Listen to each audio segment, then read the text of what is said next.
Welcome back to another episode of Rock Boys Football. Dill, over the last couple of weeks of fall camp, we've learned a lot from this Miami Hurricanes football program. At the same time, we've learned a heck of a lot about Notre Dame heading into this week one matchup, of which I believe, Dill, this is the biggest football game the Miami Hurricanes program has seen in a very long time. And I don't know if that's like the offseason hyperbolic statement, but I look at that and say, hey, this is an opportunity for Mario Cristobal and Miami to send a message not only to the fan base, but to the rest of the college football landscape about where this program is. And Dill, we've always talked about this matchup under the assumption that CJ Carr is going to be the starting quarterback for Notre Dame. Well, over the last couple of weeks, especially over the last couple of days, the buzz has been pretty overwhelming that not only is this a quarterback battle, it sounds like Kenny Minchie very well might be the quarterback that's trotting out there starting week one against Miami for Notre Dame. Completely changes how we have to talk about this football game. I want to get into what we've learned about Miami, what we've learned about Notre Dame, and kind of talk about keys to the football game. How does Miami get this one done in that week one opener? Because, Dill, if they do, you feel like it's off to the races for this Miami Hurricanes team in 2025. Fired up to get into it. Before we do it, as always, the Miami Hurricane fans, appreciate you guys. Many of y'all been rocking with the boys for a very long time. We're all fired up for the 2025 year. The amount of support y'all have shown the boys has been amazing. If y'all do enjoy the content, consider subscribing to the channel. Look, much more importantly, I wouldn't mind a little vibe check from the Miami Hurricane fans in the comments section. Based on what we've heard during fall camp, in my opinion, hearing a lot of really good things. What are the expectations for this football team rolling into 2025? Let it fly in the comments section. Dill, I'm going to give you the T-box here. With Kenny Minchie as potentially the starting quarterback, how does that change this defense's approach to this Notre Dame game week one? Well, it does change Notre Dame's offense because if you go back and watch the Notre Dame spring game, and this isn't like you said, like Kenny Minchie's a really good quarterback. It doesn't make me think like, oh, well, now this isn't as tough of a game for Miami because it definitely is. And Kenny Minchie has some things that are a problem that CJ Carr doesn't have, namely the athleticism probably. But I don't think it's going to be as heavy of an emphasis on the downfield passing attack with Kenny Minchie, at least if we're going to take anything away from that spring game where a lot of Kenny Minchie stuff was working out of the sprint out in that short intermediate range and kind of working that way rather than CJ Carr, who has a very clear desire to push the ball to the boundary and push it downfield. So, I 100% agree with you. There are two significant changes. Number one, you're right. The vertical passing attack probably not going to be as big of a problem for this Miami Hurricanes defense, which still you could argue is a benefit because I think you still have question marks about the safety position for Miami. But number two, the quarterback run, the run game in general becomes a little bit more difficult to deal with when you have a quarterback that can get it done with his legs as well. Dill, I would argue that the offense with Kenny Minchie as your quarterback is probably going to look pretty dang similar to what we saw with Riley Leonard last year. A lot of quarterback run game, a lot of quick game to the end, and we're not really pushing the football 10 plus yards down the field.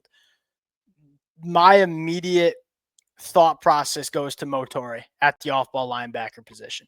This has been one of the biggest storylines for Miami during fall camp because when Motori came to Miami post-spring, we were like, hey, if this kid plays like he played in 2023, which was coincidentally under Corey Heatherman as his linebackers coach, this kid has the opportunity to be a massive asset for Miami, but we weren't really sure what version of Motori we were going to get. Everything we've heard from Miami coming out of fall camp is that Motori is back. The version that we saw in 2023 is the version we're going to get in 2025. He suddenly becomes that run-stopping linebacker that becomes crucial in this football game Sunday night. Because they don't really have that guy aside from Mohamed Torre. That was always going to be the thing. Like, you like what Wesley Bassett does and Popo and Bonner and Pruitt, but those guys are in-space athletic linebackers who, again, I don't know that we've seen enough, like, in teams running counter at you. Are you going to fit the guard up and be really tough in that situation in the way you need to be? So you probably are right. Like, Mohamed Torre sounding like the health is in the right spot, his comfortability and the defense is in the right spot, especially as the guy who came over in the spring. like that's huge news for Miami because they need that type of guy. I want to push back real quick on Wesley Bissane because I think you're probably fair in saying that in the past that's been Wesley Bissane's game a little bit. Dude, his body has just fundamentally changed over the last couple of years. And like I'm looking at Wesley Bissane now and saying I feel a little bit more confident that he can be a between the tackles, run stopping linebacker. He's gonna have to be that. Sunday night against Notre Dame, ain't no question about But it. he's also like, you need his range. His range is going to be that other important Agreed. part because now I think this game is going to be a little more sideline to sideline, not only in the run game, but also in the pass. Because I think that ability to cover the flats and be effective there is going to test these linebackers, especially Muhammad Torrey, because that's probably going to test him more than it does Wesley Bissane. Because that was going to be your question about Mo Torrey. Is his range good enough covering sideline to sideline? Agreed. And then you factor in that we also have a running back in Jeremiah Love that can cook. I mean, 10-7 guy in the 100-meter dash. Safety position. I think it puts these safeties in, and maybe I got my Miami tinted glasses on real quick, puts these safeties in better spots to be like the kind of players that we think they are. Like what they're best at. I think both are best when they're working in the box. I mean, that's probably kind of one thing, and maybe it's a little less relevant for this Notre Dame game with Kenny Minchey starting. But as you see some teams with a better downfield passing attack, like I still think you wonder who's going to be your true free safety, if you will, in the way that Coy Parrish was kind of for that Minnesota defense and how important he was. Because you don't really have that guy. At least it doesn't feel like you don't know. Yeah, you don't. I think it can be Zachariah Porzer, but I'm looking at Jacoby Thomas and say I know Jacoby Thomas can come downhill and fit the run. Like you probably get to use Jacoby Thomas the way you want to use him. And I'll say this: we've heard good things from Jacoby Thomas. I mean, he's come into fall camp. Sounds like he's pretty comfortably won that other safety position. The stopping the run becomes huge. Right. And you say, hey, and this is kind of regardless if it's CJ Carr or Kenny Minchey, we know Notre Dame, we know Notre Dame's going to want to run the football with Jeremiah Love.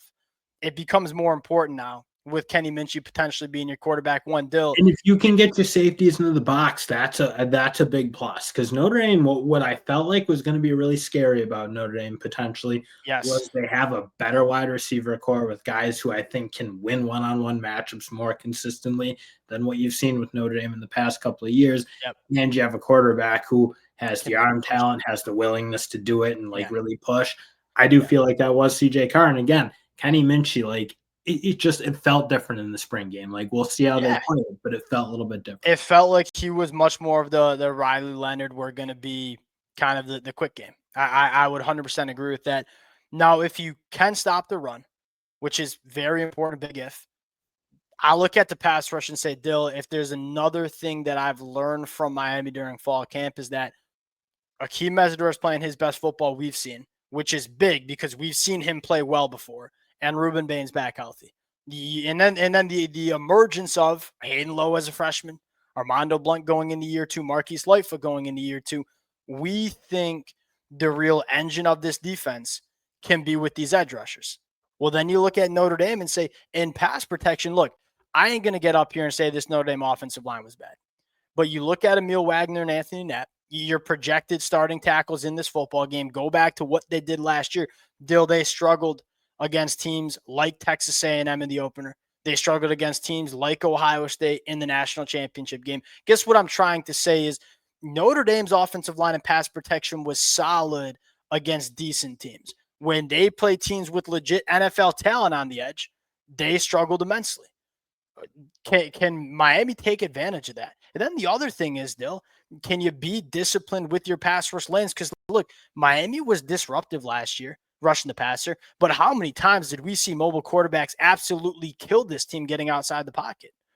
Can Corey Heatherman fix that? Can you walk that line between, hey, we want to pin our ears back and get after these tackles, but at the same time, if Kenny Minchey's going to be the guy, how can we keep him in the pocket and not let him hurt us extending plays outside the pocket, similar to how kind of Kyron Jones did last year for Virginia Tech? And I do feel like you can believe a little bit more on Corey Heatherman because you talk about like a disciplined defense. Like Minnesota was nails, and that was both in their defensive line, their pass rush lanes, their linebackers, and their DBs. That Minnesota is not an overwhelmingly talented football team. I think everybody knows that. They're not in the top 10 recruiting. They're not in the top 25 recruiting pretty much ever. but they're a really disciplined defense under Corey Heatherman. They didn't give up any explosive plays, man. That was the thing. When I went back and did my Corey Heatherman film study, if you will, and looked at the numbers and watched the games, we just were so stingy. We were so stingy. Top 20 in both yards per carry allowed and yards per pass allowed. That's going to be important, Dill. Notre Dame's got some explosiveness. Go make this offense earn it every single play. Don't give them those free explosive plays because they do have guys that can manufacture those. And get the negatives. And Miami was able to generate negatives last year. They just also give up a lot of so it's well, if you can combine the raw talent that you have with Miami and the ability to make those high impact negative plays, but also not give up the big one, you can have a really, really effective defense here. All right.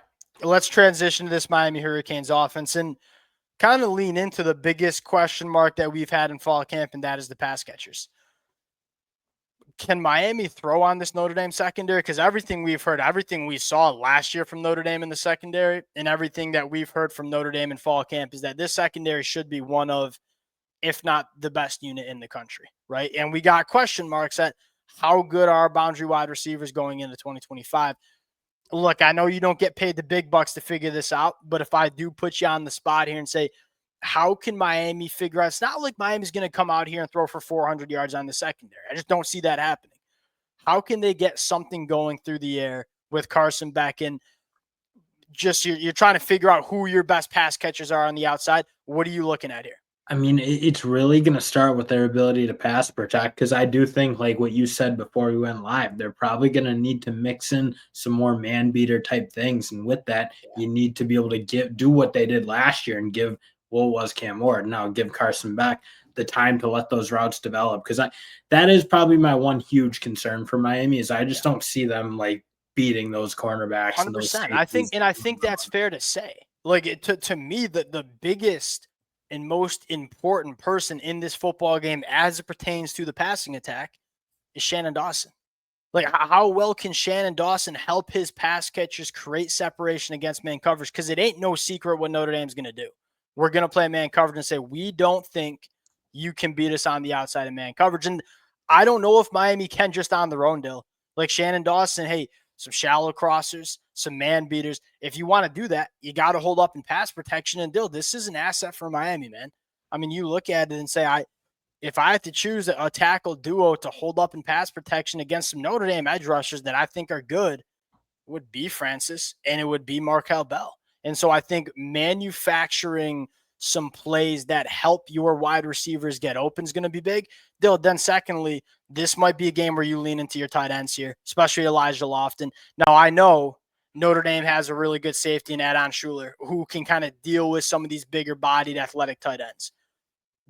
That's when you got to go out and win, man. Hey, Elijah Lofton, we think you're one of the best football players on this team.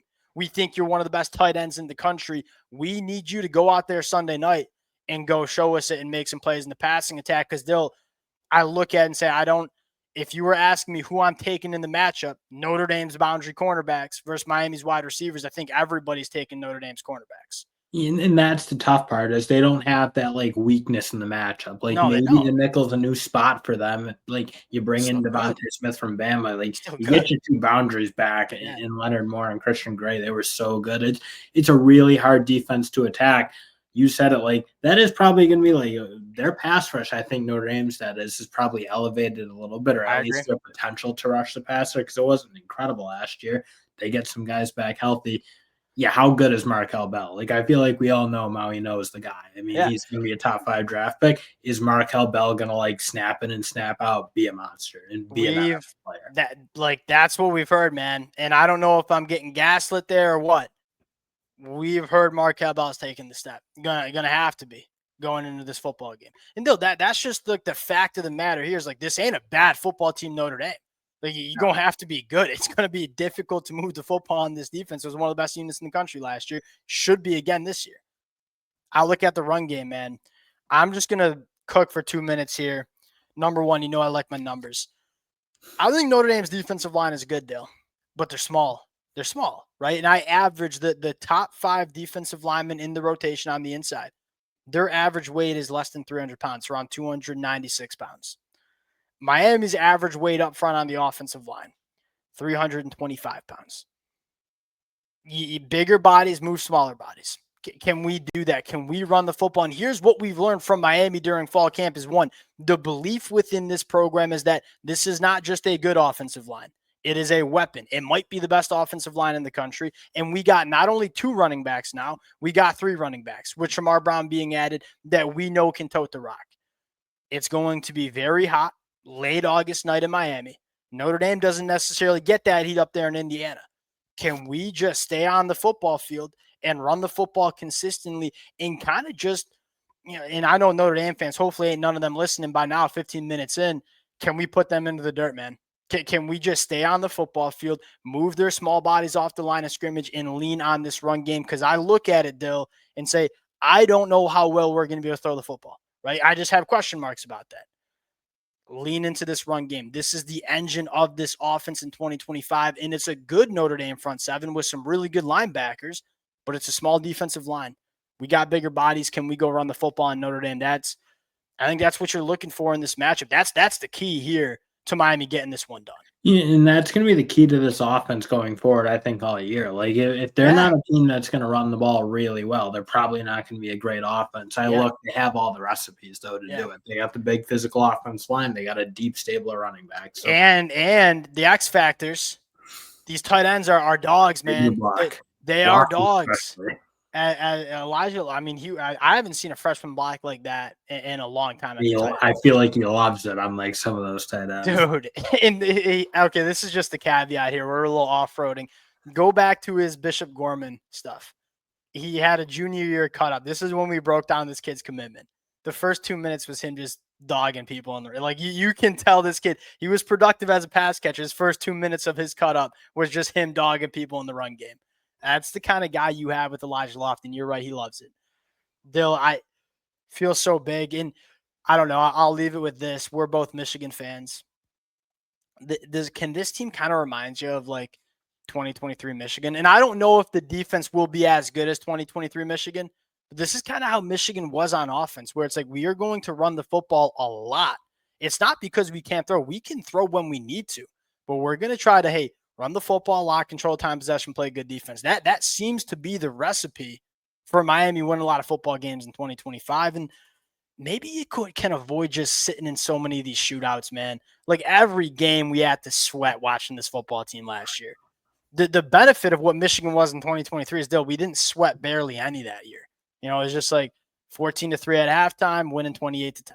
And it's just like it never really seemed close, and the game control was elite. Miami has the pieces to have that kind of game control.